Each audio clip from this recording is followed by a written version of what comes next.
Hi everybody, Russ from the West Ham Network. Hope you are all safe and well, my friends. If you're new around here, give it a like, give it a comment, give it a share, give it a bloody good subscribe. I hope everyone in the UK who's watching is enjoying your bank holiday. We've had Thursday, now it's the glorious Friday. Weather gets shit Saturday and Sunday, so enjoy it today as much as possible. For those of you not in the UK, hope your weather's probably a lot nicer than it is here. Let's be honest. Something a little bit different again. We're just trying to make things a bit... what's the word? Just try and diversify things a little bit in a minute. Because there's a lot of transfer rumours. Everyone's doing transfer rumours at the moment. And there's a couple of doozies.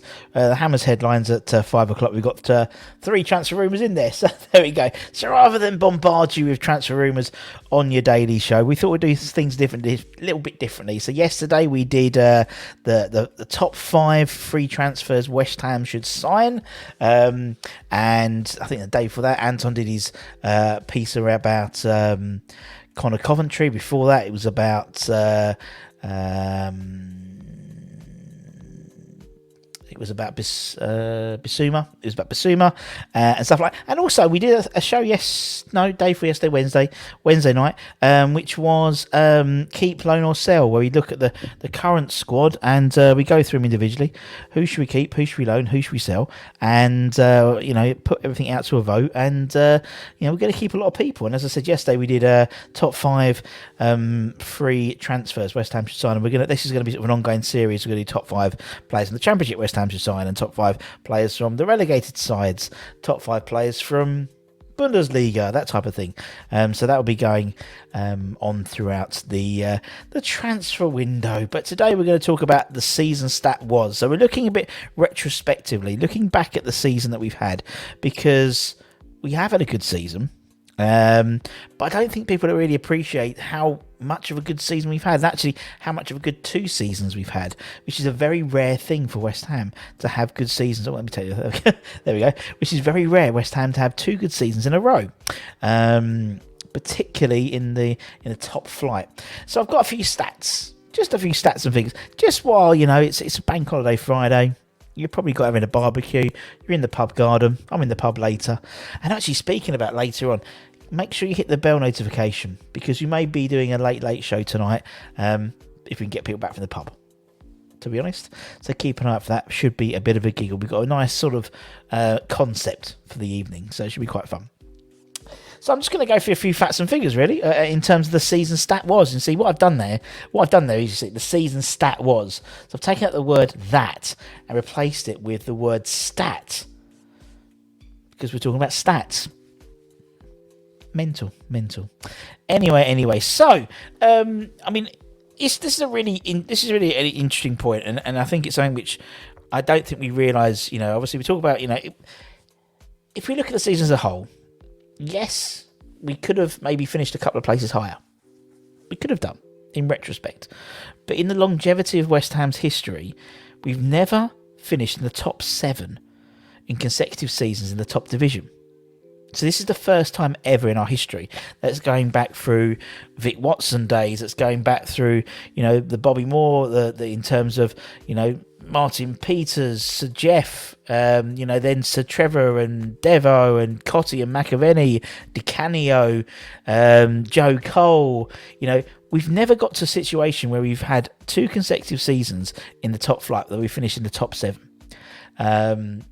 Under Harry, we finished in the top 10 3 seasons running, but not in the top 7, if I'm right. I think I'm right. So that's not a bad place to start, really, is it? Let's be honest. And I know it's not the Champions League. I know it's not the Europa League, which what some people wanted. But just finishing is consistency, isn't it? We tend to have this sort of cycle. 1 good season and about 6. So until last season, or probably best season before that was probably the last season at the Bowling. After that, probably the last season was maybe even the Championship season. After that, it would have been 2006, the FA Cup run when we got promoted under Pards.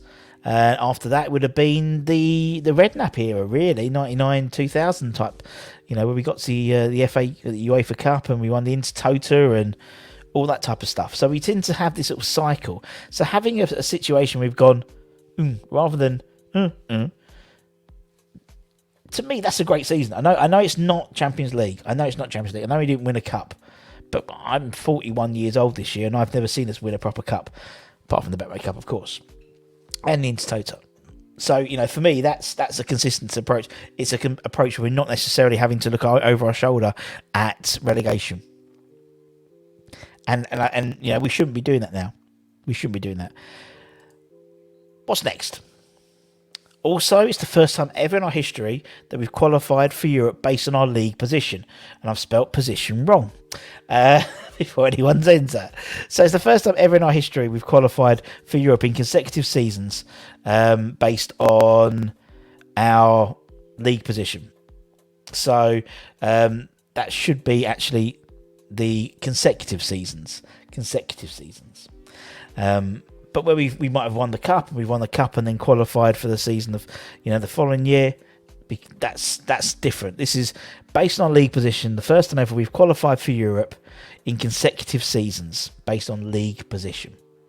Again, huge for West Ham. Considering, last year was the first time we was in the group stages of the Europa League, and the great time we've had, albeit we know we have to qualify.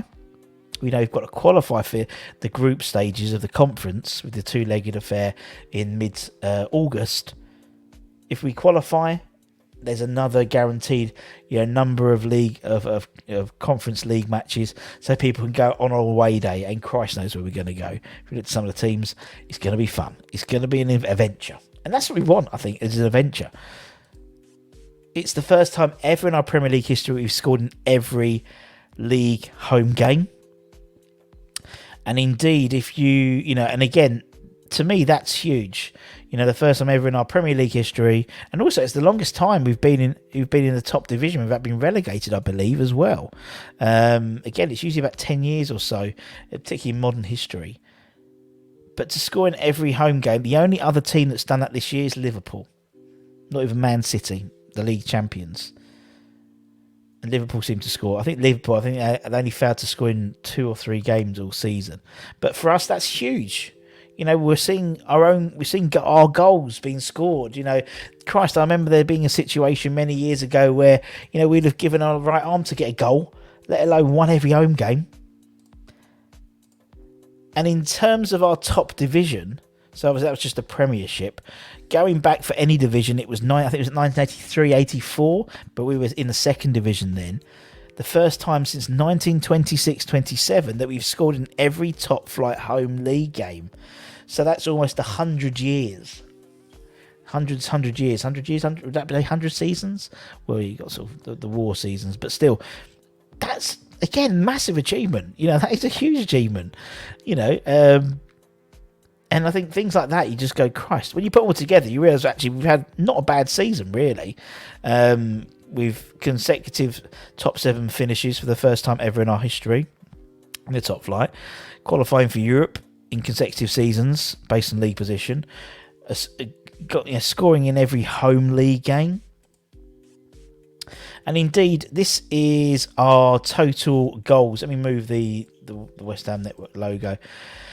That's how many, sort of in terms of goals scored. I've done it in the last sort of 10 years, and obviously 2012 is very high, but it was in the Championship, and obviously, it's based on, obviously, in 2016 we had extra games as well because we had the Europa League qualifiers. That's a 15-16 season, so we've played more games, but we've scored more goals as well. I mean, I think it's 82 goals we've scored this season.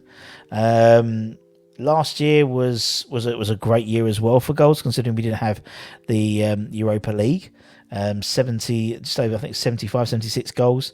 And then the previous was 50. So even looking at the difference between, sort of, in essence, pre-Moyes, although he came sort of halfway through that season, but Moyes proper, it's gone up from 50 goals to, almost 75 goals. It's a massive gap, really, in terms of how far we've jumped. It's quite funny. You look at the Allardyce years, so 13, 14, 15 in the Premier League, so consistent. Literally, I think it's like 50, 49, 49. So you can see why we were pretty pissed off with his style of football. And then it's shot straight up when Slav took over in 2016 with that final season at the Bowling. What's next? This is our league position this season. As you can see, we haven't dropped out of the top 9 all season last season, which I believe is the first time we've done that in recent history. I think it was 2016 season. I think we hit 10th a couple of times early on in the season, or towards the end, and we had I can't remember exactly, but I think it's the first time ever in our Premier League history for sure. I didn't really go back too far back, to be honest, to look at this, but again, we haven't fallen out of the top 10 all season, top 9 all season. And I know we were first, and I know that sort of, you see those set 1, 2, 3, 4, 5, 6, 7, 8 game weeks where we were fourth. But that was the caveat for me was that was in a COVID sort of cancellation, suspension type world where we were fortunate, maybe is the right word, to only have the Norwich game really cancelled due to COVID, whereas the likes of Arsenal, the likes of Tottenham, the likes of Man United had 3 or 4 games cancelled in that period as well. So we sort of, be fair, we took advantage of that really, but maybe we were in a slightly false position, to be fair, because the other teams behind us had 3 or 4 games in hand. And I know there's points on the board and games in hand, but still, looking at that, we haven't had that peak and trough, really. I mean, we've stayed within those top 9 positions. And there we go. The last time we never dropped out of the top 9 was in the top division. It was 1983-84. There we go. That is pretty impressive. Even when you think like the boys of 86 and stuff like that. The boys of 86 finished 3rd, but they had a crap beginning of the season, and they sort of then went into overdrive for the rest of the season. And obviously they had a big period where they didn't play any games at all, when the pitches were absolutely awful. So it's quite interesting when you look at it like that. Since 1983-84 in the top division, the last time we never dropped out of the top 9. Mental. Obviously, the first European semi-final since 75-76. Obviously, we didn't quite get there, but we lost the eventual winners as well. And as I said, who knows? Could be another semi-final next year. Or as I said, the finals, is it the 7th of June in Prague? Is it the 7th? Yeah, I think it's the 7th. Looking at some individual performances this year, looking at the Premier League assists, Bowen was joint 3rd for number of assists in the Premier League. Salah and Trent Alexander-Arnold was 1st and 2nd. And then Bowen was with Mason Mount, Robinson from Liverpool, and Barnes as well. And obviously, rightly so, Bowen gets called up to the England squad. In terms of aerial battles won, the top 6 again, or the top, we could have done the top 5, to be honest, but you've got Chris Woods, James Tarkowski, Ivor Toney, you've got Pinnock from Brentford as well, and then Thomas Souček. So despite the fact maybe he wasn't had as much of an influential season as we may have thought he did, when it comes to aerial duels, he's still up there. In terms of interceptions, you got Salisu from Southampton, Bednarak, Kamara, Brownhill from Burnley, who we're obviously linked with, Nordgaard from Brentford, I think, and then Declan Rice is in there for interceptions.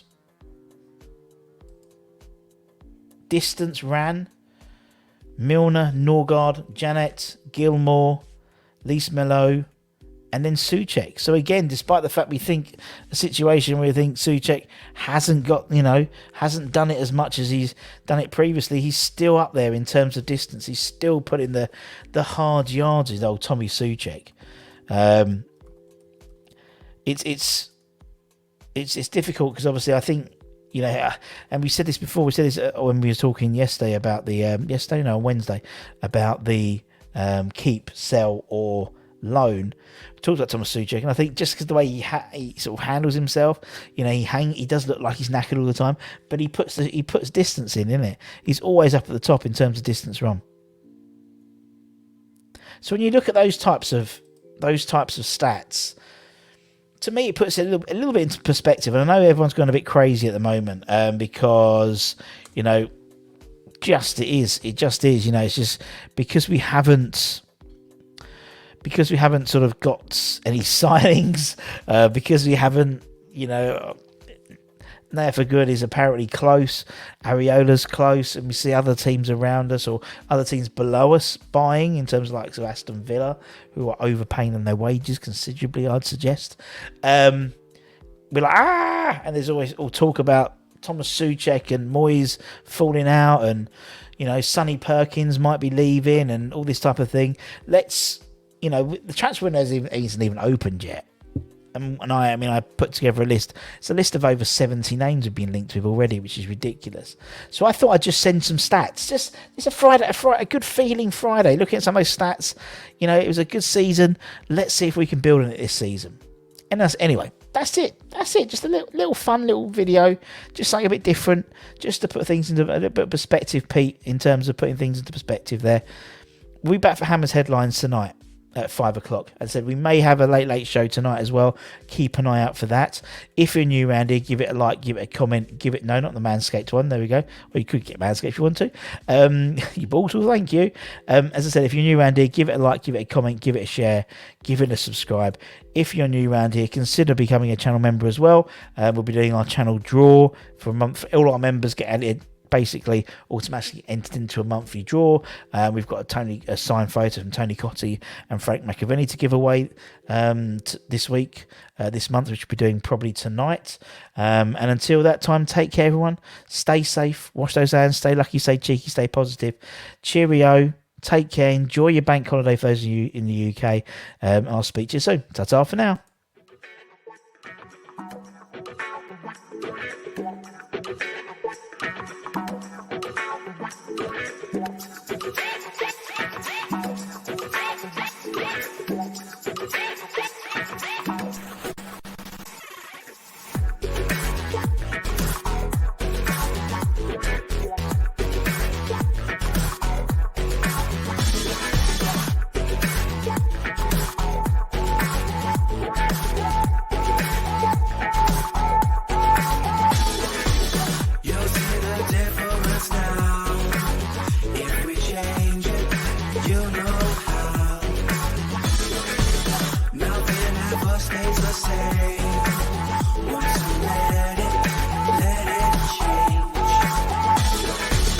It's like a family tree, part of you and